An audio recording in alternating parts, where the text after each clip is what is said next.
Welcome! Today we're going to talk about this beautiful 2016 Tesla 75D that we have for sale. The D stands for dual electric motors. It has a motor in the front and a motor in the back, making it all-wheel drive. So it does great in wet, slippery weather and in the snow. And it also makes it really fast because having two motors is like having two engines. I think 0 to 60 is right around 5 seconds, or a little bit quicker.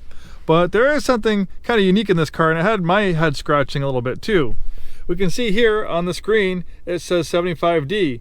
In my Tesla app it says it's a 75D, but if we go look over here in the back, it says 60D.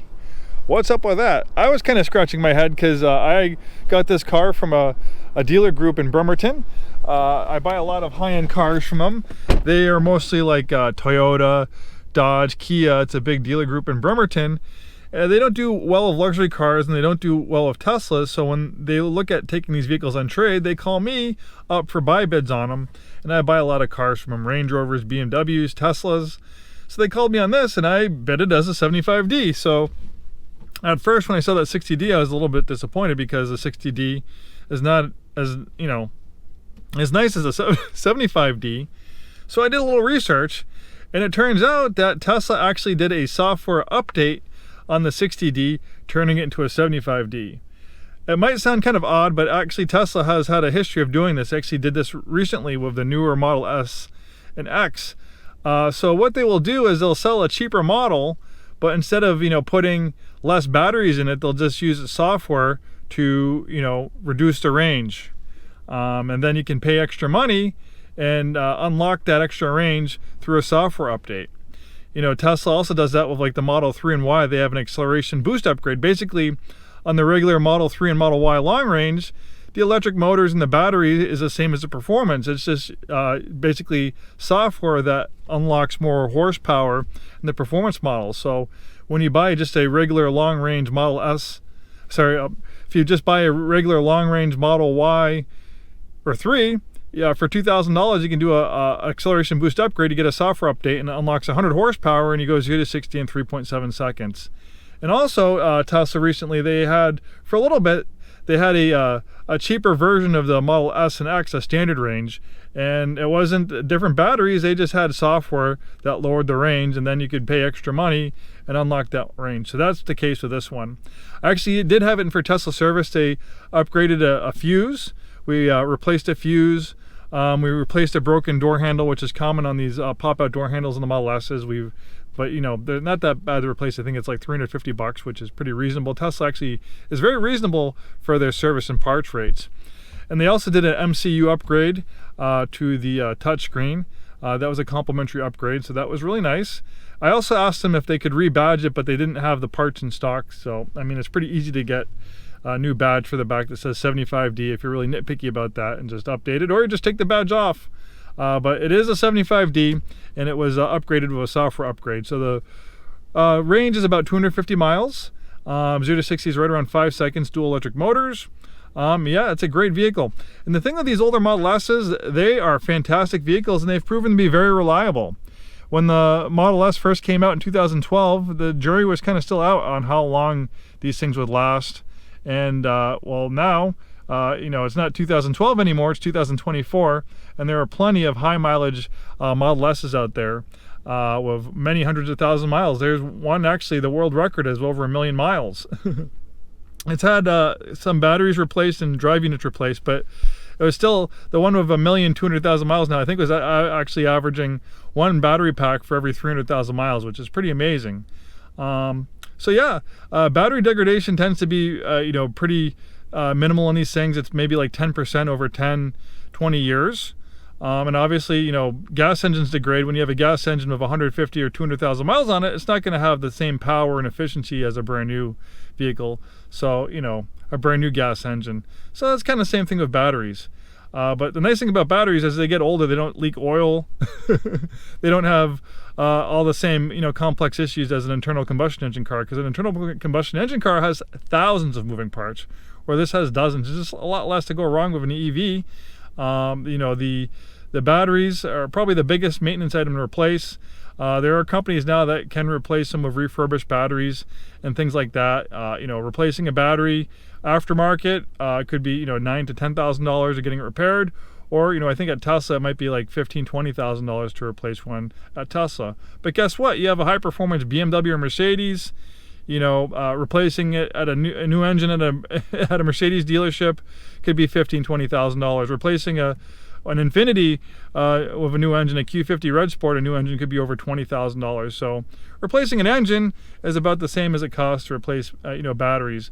And there are instances where batteries do go bad and things like that. Tesla has a pretty robust warranty in their batteries. I don't know if there's any left on this one. I'll check and put it up on the screen if there's any remaining warranty.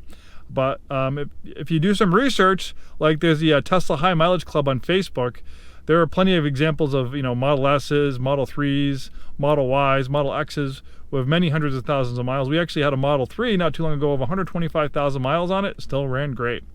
You know, obviously when you buy an older vehicle that's out of warranty, there's a trade-off. You could buy a, you know, a brand new Model S that's still under warranty, but that's, you know, $70,000, $80,000, where this one, you know, I don't get too much in the pricing because we changed our pricing, but this one I think is priced a little under $30,000.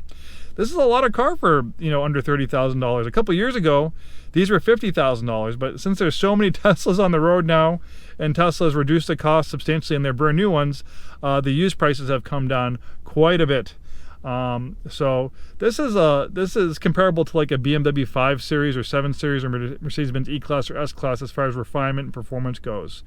But the ownership costs and things can go wrong compared to a BMW, you know, 7 Series or 5 Series or Mercedes-Benz S-Class or E-Class, I think is a lot more reasonable on a Tesla. All right, so much to talk about. So this has the nice textile interior. It's kind of some mixture of synthetic leather and cloth. We have this beautiful suede cloth headliner, nice premium wood trim. We have this nice touchscreen. This has a complimentary premium connectivity, which saves the life of the vehicle. So you get basically internet and streaming music at no extra cost. Usually it's $10 a month for newer Teslas, but since this is an older one, it's grandfathered into the complimentary premium connectivity, and that's transferable to you if you buy this. We have these nice live Google Maps, which are amazing. Then we have kind of a great video, audio system. You can stream music.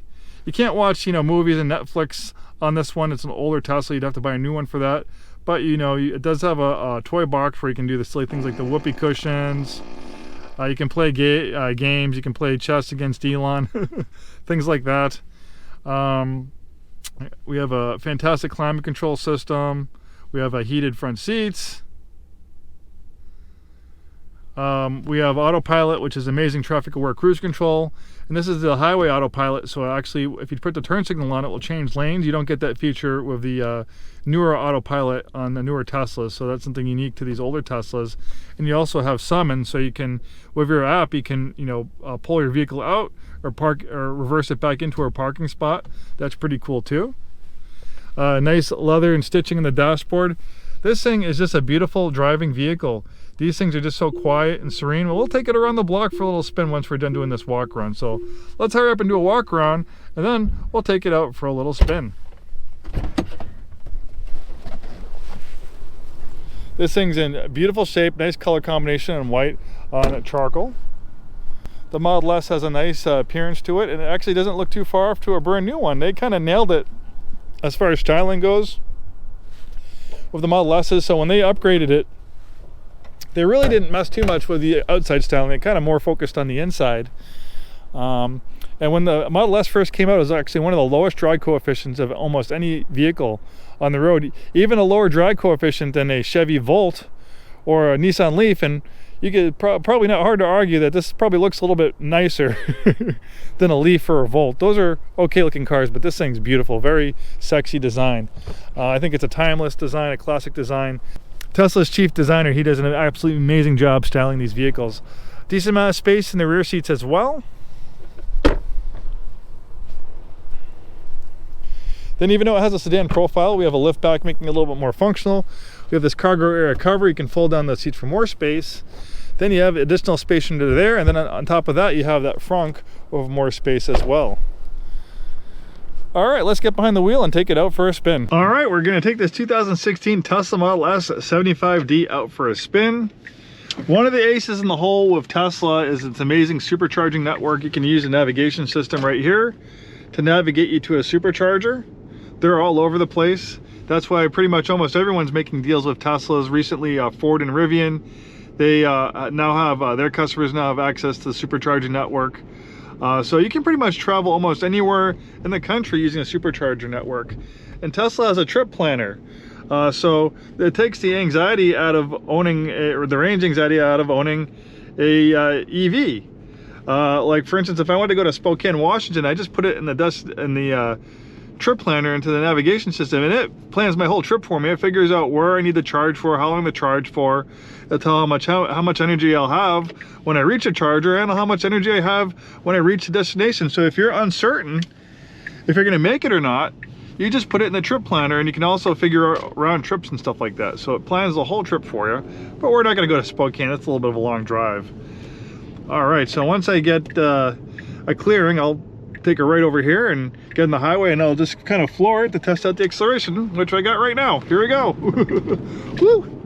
Yeah, no issue at all getting up to 60 miles an hour. And now that I got up to speed, I'm putting the autopilot on as traffic or cruise control, which allows the vehicle to brake and accelerate in its own lane. It's not full self-driving. There are limitations. It's not going to stop for stop signs. It's not going to stop for red lights.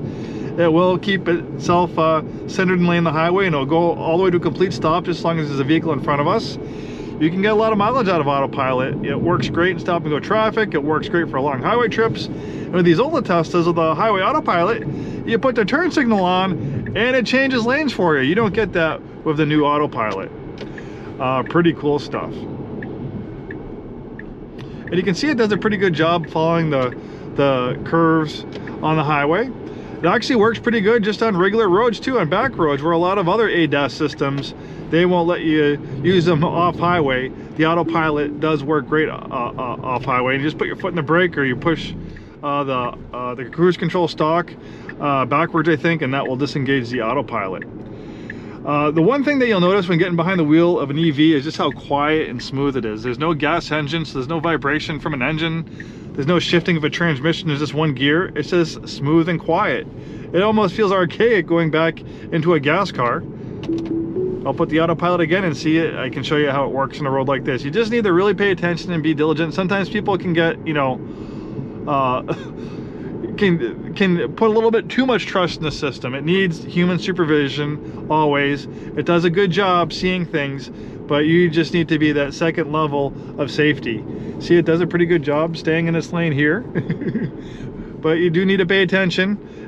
Sometimes if the lane markings aren't clear, it can get confused and drift over into the other lane. And you can see we have a red light here, which it's not going to stop for. I'm going to have to put my foot in the brake and stop here. Let's see how it does here with these traffic. Actually did a pretty good job staying in the lane there. A lot of other ADAS systems wouldn't be able to handle that on 2024 cars. This is a car that was made in 2016, and look how advanced this system is. Even this car, though this car was made in 2016, it makes a lot of 2023 and 2024 cars feel old. That's how ahead it was. And with Tesla's over-the-air updates, it helps keep the vehicle relevant. There's another software update, so it's constantly getting updated. It's updating features in the infotainment system. It's improving the safety of the autopilot. A lot of recalls where you normally have to go into a dealership to have the recalls addressed. 90% of the time, Tesla just fixes them with over-the-air updates. Yeah, quite an amazing vehicle. And if you're looking for an EV, I think, you know, Tesla is probably one of the, you know, best in the business. They've made, I think, almost like 6 million EVs so far, almost more than anyone that I can think of. And you know, it's American made. This car was made in pretty sure it was, I think they have plants in Fremont, California. In fact, Tesla bought an old dilapidated Toyota plant that was in disrepair, and that was their first factory. And now that dilapidated, you know, old factory is the most efficient vehicle plant in all of the United States. Pretty amazing. And it's made in America. So yeah, there's a lot of great aspects of Teslas.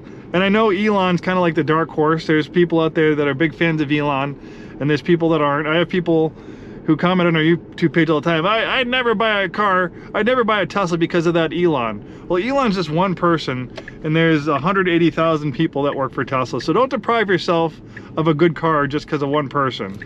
And Elon, you know, he's a, you know, Elon isn't a politician. You know, you're not voting for him for president or anything like that. So everyone has their own personal political views. You know, what are you going to quit your job because, you know, people that you work with have different political views than you? I mean, everyone has different political views. I know sometimes his views can sometimes be polarizing, but just remember, you know, his expertise isn't in politics or, you know, world events. His expertise is in, you know, building, you know, awesome vehicles like this, you know, technology. And he does an amazing job. So don't deprive yourself of a great car because you don't like Elon. The only person that you're going to hurt is yourself. There's 6 million people that have bought Teslas, you know, despite all the crazy things that Elon says. The Model Y is the best-selling car in the world. So yeah, that's just like my 2 cents about it. But, you know, if you really feel passionate about your views and you want to, you know, protest by not buying a Tesla, you know, to each their own. But like I said, don't deprive yourself of a great vehicle just because of one guy.